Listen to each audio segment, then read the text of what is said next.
আসসালামু আলাইকুম রহমতুল্লাহ। Welcome to viral news BD. Viral news বিডির পক্ষ থেকে চাকরির বয়স বৃদ্ধি ও অবসরের বয়স বৃদ্ধি নিয়ে যারা কাজ করছিলেন তাদের জন্য একটি মহাগুরুত্বপূর্ণ আপডেট নিউজ। আমরা গতকালকে একটি নিউজ প্রকাশ করেছি অবসরের বয়স বৃদ্ধির প্রসঙ্গে।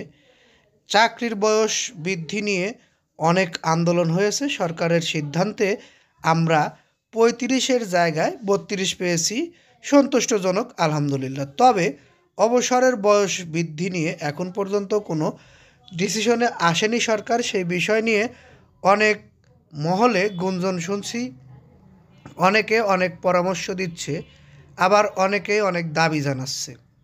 সেই বিষয়গুলো নিয়েই এখন আপনাদের মাঝে এই নিউজটি প্রকাশ করার চেষ্টা করছি। ধৈর্য সহকারে পুরো নিউজটি শুনলে বিস্তারিত বুঝতে পারবেন বলে আশা করছি ইনশাআল্লাহ। নিউজটি এতক্ষণ পর্যন্ত যারা শুনলেন তাদেরকে বলবো, চাকরি বিষয়ে সর্বশেষ আপডেট নিউজ আমাদের এই চ্যানেল থেকে পেতে চ্যানেলটি এখনই সাবস্ক্রাইব করে বেল বাটন অন করে ফেলুন। আর এখনও যারা নিউজটিতে লাইক দেননি, একটি লাইক দিয়ে ফেলুন, কারণ আপনাদের একটি লাইকের ফলে আমরা পরবর্তীতে ভিডিও বানাতে আগ্রহী হই। আমরা বিভিন্ন দেশের চাকরির বয়স ও অবসরের বয়স অ্যানালাইসিস করে দেখেছি।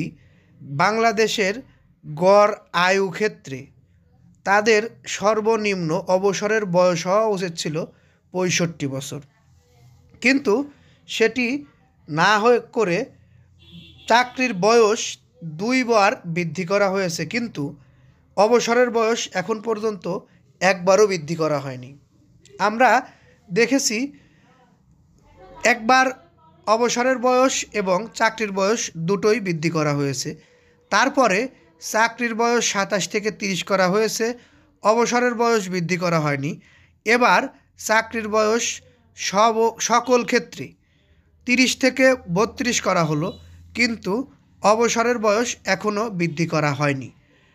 এই বিষয়গুলো নিয়ে যারা কাজ করে থাকে, বুদ্ধিজীবী বিশ্লেষক, তাদের মতামত, চাকরির বয়স যদি বৃদ্ধি না করা হয় তাহলে আমরা এই সকল এক্সপার্ট লোকজনের সেবা থেকে বঞ্চিত হব।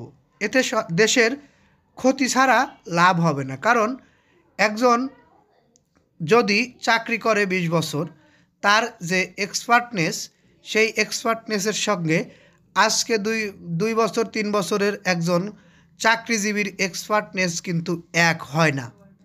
এ কারণে যারা চাকরি করে আসছে বহুদিন ধরে, তাদের গড় আয়ু ৭৩ বছর, তারা সুস্থ সবল আছে, তাদেরকে ৫৯ বছরে গিয়ে অবসর দিয়ে দেওয়া, এটি আসলে কোনো উন্নত দেশের বিষয়গুলো অ্যানালাইসিস করলে বোঝা যায় উন্নত দেশের সঙ্গে এগুলো মেলে না। তো আপনারা অবসরের বয়স যারা বৃদ্ধি চান তারা আমাদের এই নিউজে বেশি বেশি লাইক, কমেন্ট, শেয়ার করবেন এবং আপনাদের মতামত অবশ্যই আমাদের এই নিউজের নিচে বলে যাবেন কমেন্টে। এই বলে এখান থেকে বিদায় নিচ্ছি। আসসালামু আলাইকুম।